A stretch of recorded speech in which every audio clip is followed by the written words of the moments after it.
Leônidas, a minha dúvida é em cima do aluguel. Vou pegar o gancho aqui do meu colega. Pessoa física, uma pessoa física comum, que tem um segundo aluguel, não é administrador, não é nada, mas ela faz a alocação para uma outra pessoa física, sem aquela intermediação da imobiliária, né? Essa obrigatoriedade, tanto locador como locatário, de informação, é na DIRF ou é na declaração de ajustes da pessoa física? Bom, eu fiquei com essa dúvida. se o locatário é uma pessoa jurídica, ele vai informar o pagamento na DIRF, tá? O locatário vai informar na DIRF. E o locador vai colocar isso como rendimento recebido de pessoa jurídica, já que o locatário é uma pessoa jurídica. Se tiver a intermediação de uma administradora, pessoa jurídica, além da DIRF, que o locatário vai informar, a administradora vai informar isso na DIMOB. E ela vai informar o rendimento e a comissão paga à administradora. Se essa intermediação ou essa administração se dá entre pessoas físicas, quer dizer, o aluguel é pago por pessoa física, o locador vai informar isso como rendimento recebido de aluguel, tem uma coluna própria naquela ficha de rendimentos recebidos de pessoa jurídica para aluguel.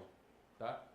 E agora, se essa intermediação se dá, ao invés de uma administradora, uma pessoa física que faz essa administração, e esta pessoa física quiser ter o controle dos seus clientes, ele pode perfeitamente colocar lá como rendimento recebido de pessoa física, de trabalho não assalariado, as comissões que ele recebe dos seus clientes locadores.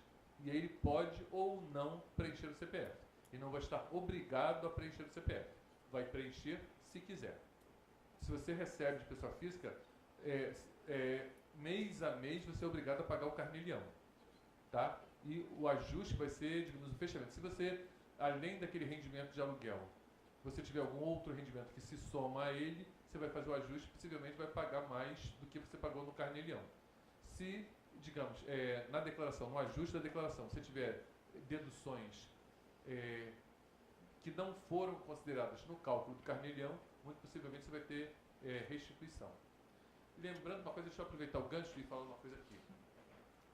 O que acontece?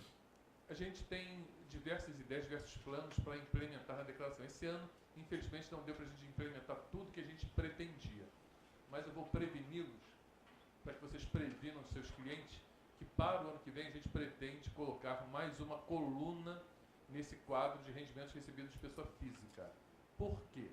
Vai ser a coluna de imposto devido. Quando você preenche o programa Carnê-leão, ele calcula o imposto devido e até gera o DARF para você. O que constata-se é que muita gente, digamos, recebe rendimento de pessoa física, seja aluguel, seja lá o que for, qualquer rendimento de pessoa física, e não calcula ou calcula mal o imposto devido. Tá? Para o ano que vem a gente pretende criar uma coluna de imposto devido, para quê? Para cotejar o valor do imposto devido com o imposto pago. Como o carnê-leão é um recolhimento obrigatório, nós vamos cobrar multa sobre essa diferença em tempo de malha. Tá? Não sei se deu para perceber, o contribuinte, digamos, recebeu 10 mil reais de pessoa física, calculou mal o carnê-leão e, digamos, recolheu apenas 500 reais sobre aqueles 10 mil, quando na realidade deveria recolher 1.500. O programa do Imposto de Renda ainda não faz isso, quem faz é o carnê-leão, mas para o ano que vem a gente pretende colocar essa inteligência de cálculo do imposto devido no programa do Imposto de Renda e a gente vai constatar, bom, ele recebeu 10 mil em janeiro, deveria ter recolhido 1.500. Recolheu quanto? A gente vai lá no sistema de arrecadação, vai ver que DARFs com código 190 ele tem naquele mês de janeiro, 500 reais. Se ele deveria ter pago 1.500, a gente vai cobrar multa de ofício sobre essa diferença de 500 para 1.500. Ok? Então, previnam seus clientes que ele pode ter surpresas. Recebeu aluguel no mês de dezembro de 2014, mas só foi recolhido imposto, certamente, em janeiro de 2015. Que é o direito dele. Então, a Receita entrou em 2014, mas quando prepara o carnê-leão de 2015, vem a Receita de janeiro e, como é regime caixa, aquele imposto que refere-se a dezembro consta no mês de janeiro. Bom, o que acontece? O regime de caixa para apuração do imposto. Se a pessoa recebeu em dezembro, ele apura o imposto devido em dezembro. O prazo de pagamento são outros 500 cruzeiros. Então, aquele imposto apurado em dezembro, ele tem até o final de janeiro para pagar. Então, na verdade, naquele quadrinho, há digamos, um descasamento. Porque ele recebe em janeiro, se ele, digamos, usufruiu do direito dele, ele vai colocar o rendimento de janeiro e o que foi pago de carnê-leão em fevereiro. O que ele recebeu em fevereiro e o que foi pago em março. O que ele recebeu em dezembro e foi pago em janeiro do ano seguinte. Correto. Ok? Não, porque é isso que eu faço. Não, está correto. Regime de caixa é para rendimento, quer dizer, é para apuração do imposto sobre o rendimento. Porque, veja bem, imagine que esse contribuinte recebeu em dezembro, imagine que ele não tenha recebido os aluguéis de outubro, novembro e dezembro. O inquilino só veio a pagar em dezembro. Pagou 3 meses. Ele recebeu em dezembro e ainda que a competência dos aluguéis fosse outubro, novembro e dezembro, ele só recebeu em dezembro. Ele recebeu 3 meses, ele vai calcular o carnê-leão sobre aquele rendimento bruto dele de 3 meses e vai ter até janeiro para pagar. Imagine que ele, por uma razão ou por outra, perdeu o prazo e pagou em fevereiro. Ainda que tenha pago em fevereiro, ele vai colocar o correspondente pagamento daquele rendimento de dezembro na linha do mês de dezembro. Ok? Olha só, um erro que é comum acontecer. O contribuinte, digamos, ele recebe em janeiro e resolve pagar em janeiro. Recebe em fevereiro, resolve pagar em fevereiro. E assim sucessivamente. Recebe em dezembro, resolve pagar em dezembro. Só que no preenchimento do DARF, ele recebe em dezembro período de apuração. Dezembro, por hipótese, de 2015. Vencimento, 31 de janeiro de 2016. Ele vai preencher o DARF.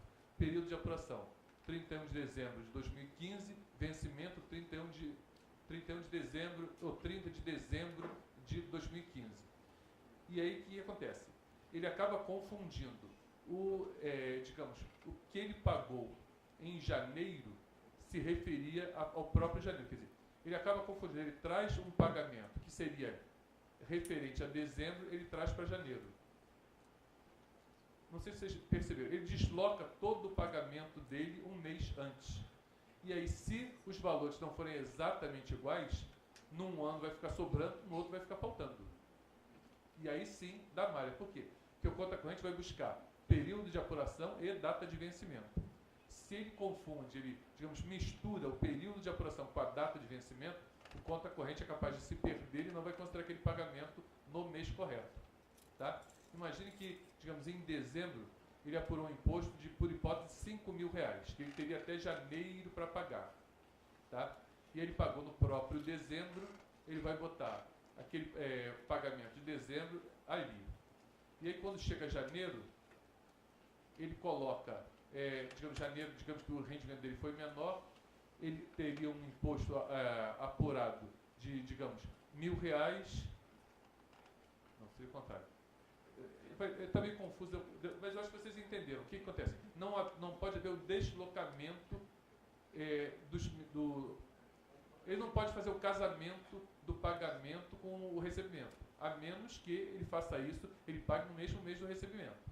Mas se ele usa o direito dele de pagar no mês seguinte, vai haver um descasamento, porque ele recebe no mês, paga no mês seguinte e a informação do DARF é no mês do recebimento.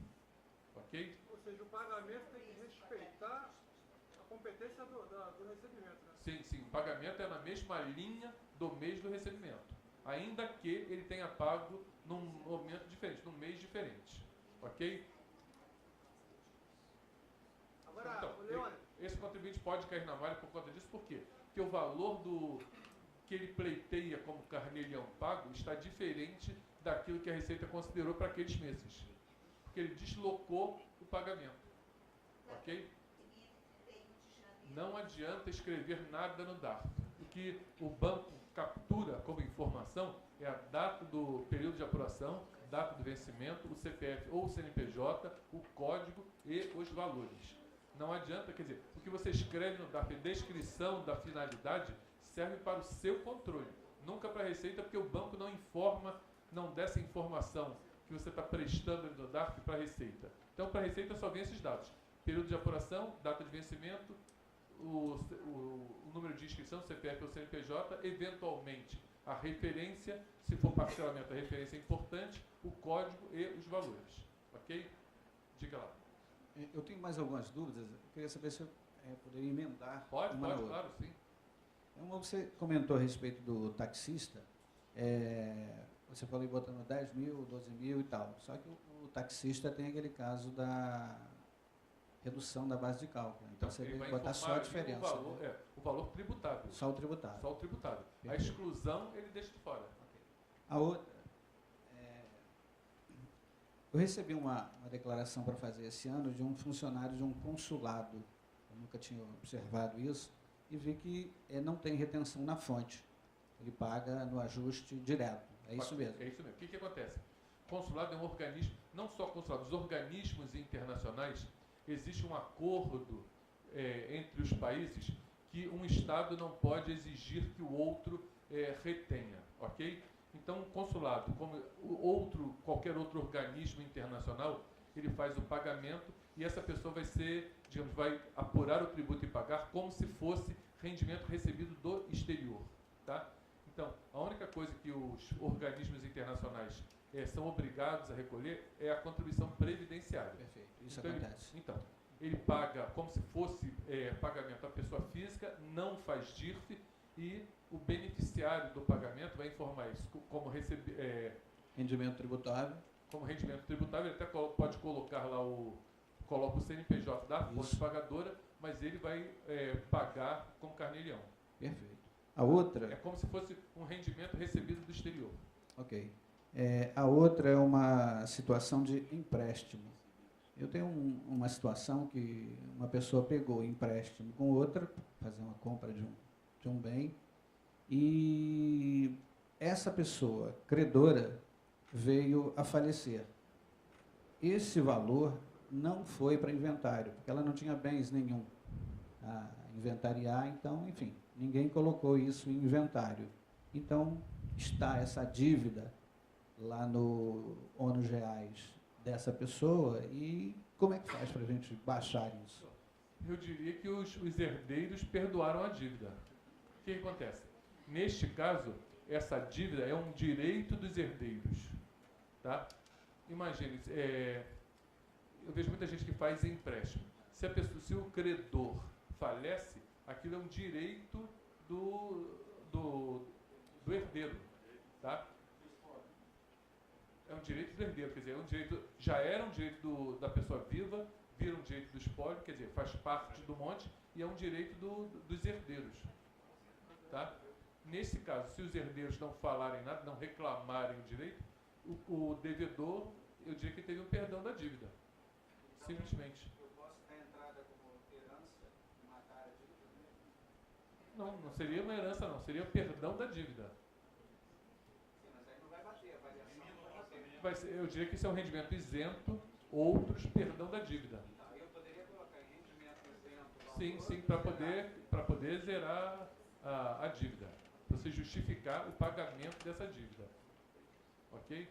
Sim, e aí aproveitando, já que ele tocou no assunto, existe uma outra novidade, mais uma das novidades da declaração deste ano, é a questão da ficha dívidas e ônus reais. Se vocês repararam, até o ano passado, a gente exigia o valor da dívida no ano anterior e o valor da dívida no ano calendário. Tá? Este ano, além desses dois dados, a gente está pedindo que seja informado o quanto foi pago pelas dívidas. Ok? Quer dizer, não é óbvio, digamos, a redução da dívida não é necessariamente o valor do pagamento. Ok? Digamos, poderia ter começado com uma dívida de 10 mil reais, terminar com uma dívida de 50 mil reais e ter pago 200 mil reais no meio do caminho. Tá? Então, a sua obrigação é informar o quanto você pagou como pagamento de dívidas ao longo do ano. Tá? Não só a diferença entre, digamos, a dívida inicial e a dívida final. A informação ali é de quanto foi gasto ou foi pago como dívida ao longo do ano. Bom, Nesse caso que eu lhe perguntei desse perdão da dívida, eu informo esse valor liquidado em 2015? Você vai dar baixa. Você vai dar baixa. Sim, você vai dar baixa na dívida, informando que houve o pagamento e digamos, a contraprestação desse pagamento foi o perdão da dívida. Que vai nos rendimentos isentos não Sim, tributários. aí você coloca como outros. Outros, perdão de dívida. Ok.